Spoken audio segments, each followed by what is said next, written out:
Hello friends, अस्सलाम वालेकुम। Flavours NEET academy के एक और लेक्चर में आप सभी का स्वागत है, खुशामदीद है, इस्तकबाल है, वेलकम है। और आज का जो लेक्चर है वो सेल मेम्ब्रेन पे होगा। और जैसा कि इससे पहले आप जानते हैं कि इससे पहले हमने प्रोकैरियोटिक सेल्स के बारे में देखा था, और आज हम उसके वो ख़त्म होने के बाद हम सेल मेम्ब्रेन की शुरुआत कर रहे हैं।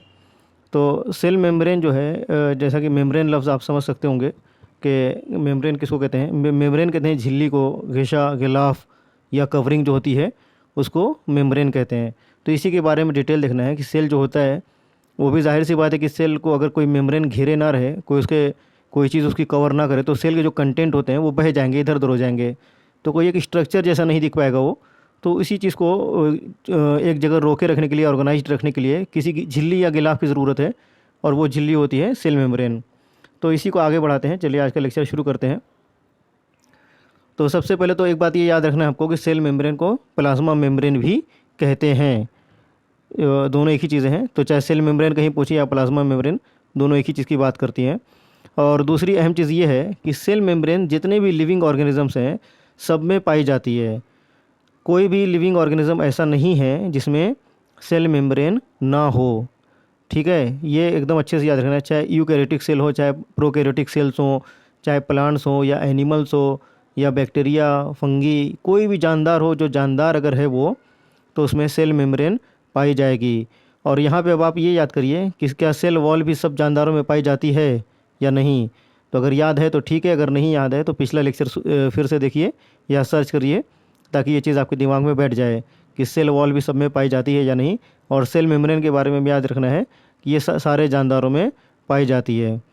तो अब बेसिकली देखते हैं कि सेल मेम्ब्रेन होता क्या है। तो जैसे कि मैंने आपको बताया कि सेल मेम्ब्रेन कवरिंग होती है सेल की। तो अब जाहिर सी बात है, आप अगर किसी चीज़ को कवर करते हो तो उसका मेन एक फंक्शन क्या हो जाता है कि जो कवर के अंदर जो चीज़ है वो कवर के बाहर की चीज़ से, यानी आसपास के इन्वायरमेंट से अलग हो जाती है। जैसे आप दूध लाते हो मार्केट से थैली में, तो जो थैली के अंदर का दूध है उसका बाहर के माहौल से कांटेक्ट टूट जाता है।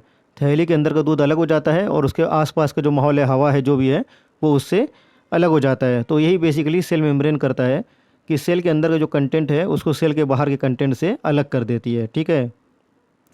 और इसके साथ में एडिशनल बेनिफिट क्या हो गया इसका, कि फिर वो सेल के अंदर के जो कंटेंट है उसको बाहर का जो इन्वायरमेंट है उससे बचाएगी। जैसे कि आपने दूध को थैली में रख लिया, तो अब वो गंदा नहीं होगा। बाहर की गंदगी, बाहर की धूल मिट्टी वो दूध पे नहीं आएगा, यानी उस दूध का प्रोटेक्शन भी हो रहा है। तो सेपरेशन के साथ में प्रोटेक्शन, ये फंक्शन हो गया। ठीक है। अब ये एक इमेज है सेल मेम्ब्रेन की, पहले रफ आइडिया देख लेते हैं, इसको आगे डिटेल में पढ़ेंगे। तो आप देख सकते होंगे ये 3D टाइप की इमेज इसीलिए मैंने यहाँ पे दी है, ताकि अच्छे से एक ये समझ में आ जाए कि सिर्फ एक पतली सी झिल्ली जैसा नहीं है, ये एक डबल लेयर जैसा है। और जो चारों तरफ से सेल को एक, जैसे आप देख रहे होंगे कि गोल बॉल की तरह है, इसको काट के दिखाया हुआ है। तो सेल का जो कंटेंट इसके अंदर पूरा होता है, एक झिल्ली जैसा स्ट्रक्चर है ये। तो अब इसमें आप जैसे यहाँ पे देख रहे होंगे, मैं आपको बताता हूँ।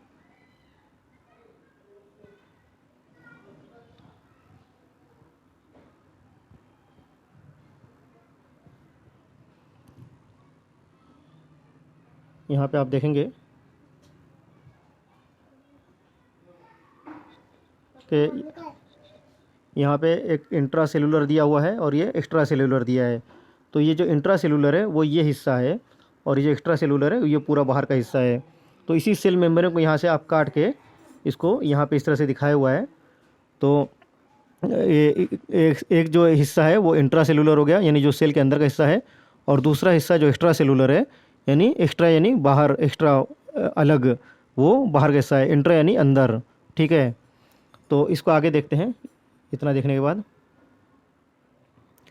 अब ये देखते हैं कि कंपोजिशन ऑफ सेल मेम्ब्रेन, यानी सेल मेम्ब्रेन किन किन चीज़ों से बनी होती है। तो सेल मेम्ब्रेन में बेसिकली दो चीज़ें होती हैं, लिपिड्स और प्रोटीन्स। तो अब लिपिड के बारे में देखते हैं कि कौन कौन से लिपिड होते हैं।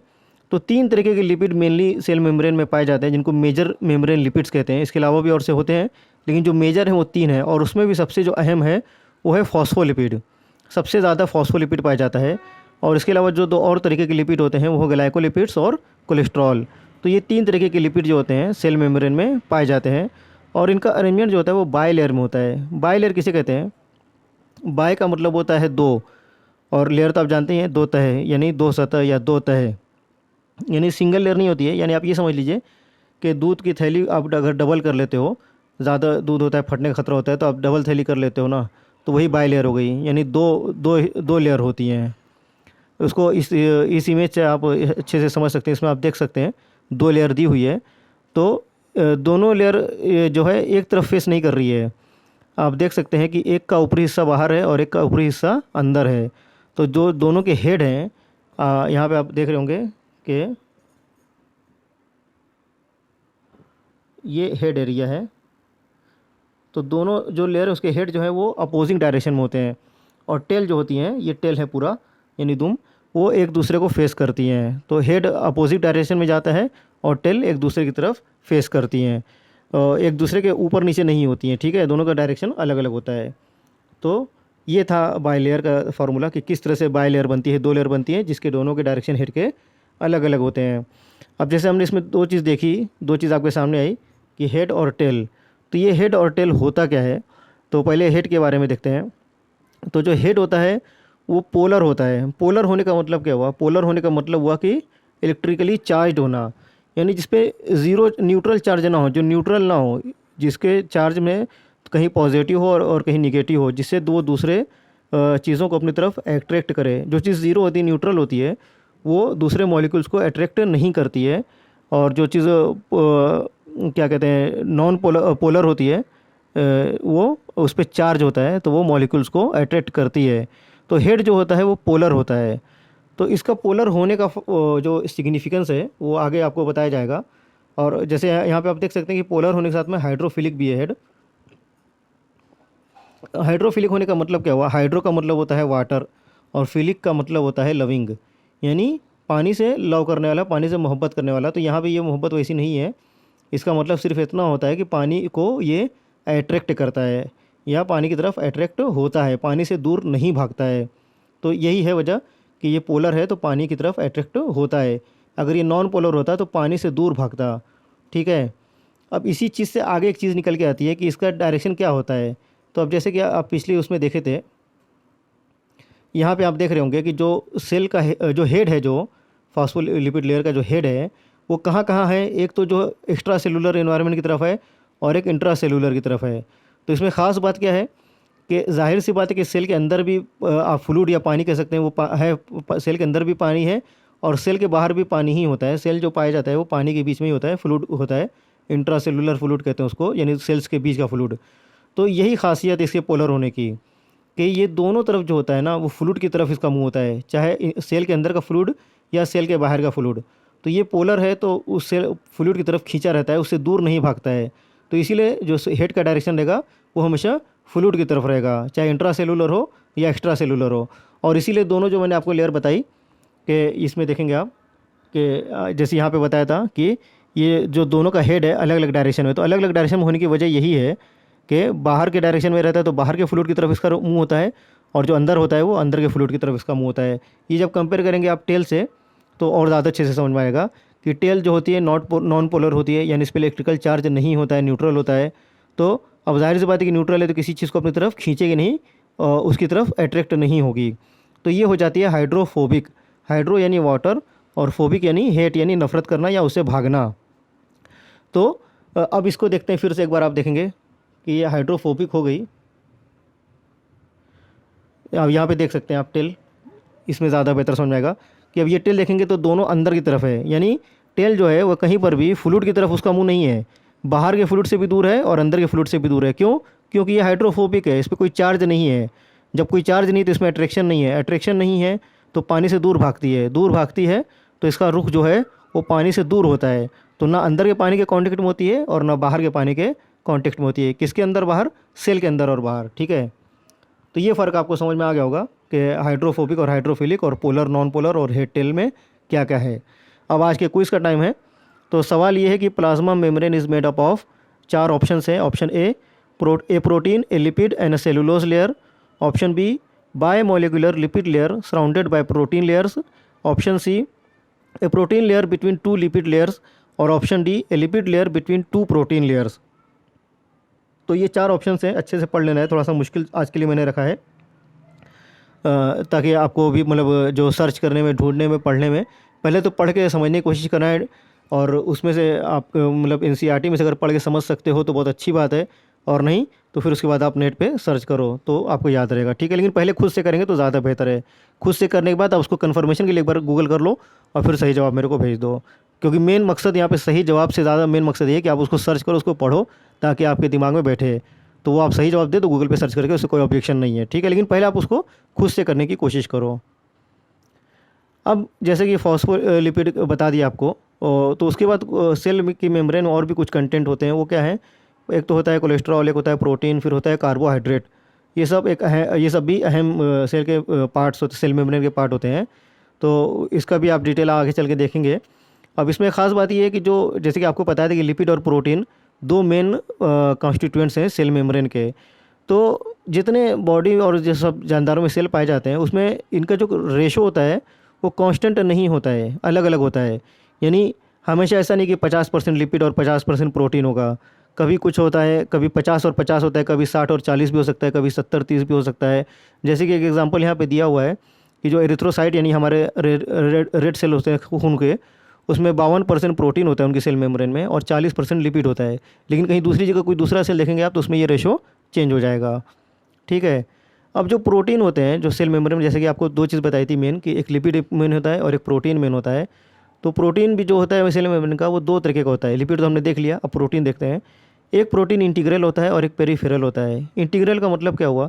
इंटीग्रल जो आप कहते हैं वो, तो ये बात याद रखो, इंटीग्रल का मकसद होता है कि जो किसी चीज़ का बहुत ज़रूरी हिस्सा, ज़रूरी तो इसलिए नहीं कहेंगे, ज़रूरी नहीं, लेकिन जो किसी चीज़ में बहुत ज़्यादा इन्वॉल्व हो, जो उसका बिल्कुल अलग ना होने वाला हिस्सा हो।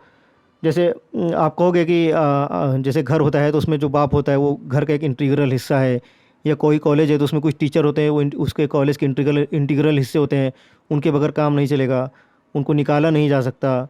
तो ये हो गया इंटीग्रल। और पेरीफेरल होता है जो सतही, यानी जो दूर अलग होते हैं, जो जो उतने ज़्यादा अंदर नहीं होते हैं, जो सतह पे, सरफेस पे पाए जाते हैं।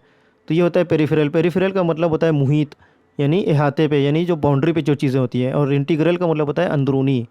तो ये याद रखो, इंटीग्रल का मतलब होता है अंदरूनी और पेरीफेरल का मतलब होता है मुहित। यानी अगर एक बाउंड्री है और उस बाउंड्री के चार दीवारी है, उसके अंदर में जो चीज़ें हैं, वो दीवार के अंदर में जो चीज़ें धंसी हुई हैं वो इंटीग्रल हो गई। और जो दीवार के बैरूनी, जैसे आप जब दीवार बनाते हो तो जो बीच में कंक्रीट लगता है, सीमेंट कंक्रीट लगता है, वो उसका इंटीग्रल पार्ट हो गया, वो अंदर रहता है दोनों दो ईंटों के बीच में। लेकिन उस ईंट के बाहर से अगर आप पेंट कर देते हो, कलर कर देते हो, तो ये पेरीफेरल हो गया, क्योंकि वो बाहर से है, अंदर से नहीं है, बाहर से है। तो इसी तरह से जो प्रोटीन्स होते हैं, यहाँ पे आप फोटो देख सकते हैं, ये भी इंटीग्रल होती हैं और एक पेरीफेरल होती हैं। मैं आपको मार्किंग करके दिखाता हूँ।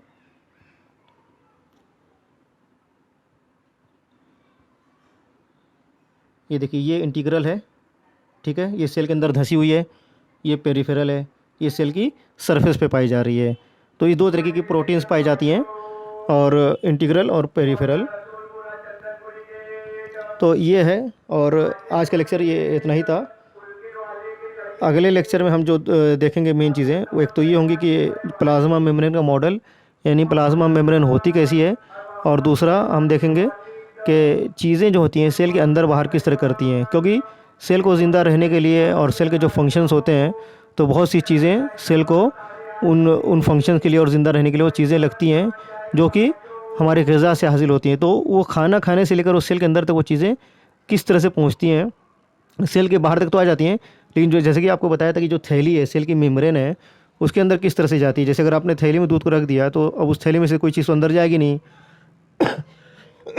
लेकिन सेल के अंदर ऐसा नहीं होता है, उस थैली में कुछ परमिएबिलिटी होती है। यही परमिएबिलिटी देखना है कि कुछ कुछ चीज़ों को सेल की मेम्ब्रेन परमिट करती है अंदर जाने के लिए। तो किस तरह से ये परमिशन होती है, किन चीज़ों को परमिशन मिलती है, और किस तरह से चीज़ें अंदर जाती हैं। फिर इसी तरह से सेल के जब ज़ाहिर सी बात है उसमें कुछ रिएक्शंस होते हैं, तो कुछ वेस्ट प्रोडक्ट भी बनते हैं। तो वो वेस्ट प्रोडक्ट किस तरह से बाहर निकाले जाते हैं, तो ये भी देखना है। तो सेल के अंदर चीज़ें किस तरह से अंदर बाहर करती हैं, ये देखने के लिए अगले लेक्चर में इंशाल्लाह इस पर लेक्चर दिया जाएगा। तब तक के लिए अल्लाह हाफिज़। और अगर आपके पहचान में भी दूसरे लोग जो हों, जो नीट और ये स्पोकन इंग्लिश की क्लासेस करना चाहते हो या करियर गाइडेंस चाहते हो, तो ये हमारा नंबर है 8991562661, इस पर मैसेज करें। तो अगले लेक्चर में मिलते हैं, तब तक के लिए अल्लाह हाफिज़।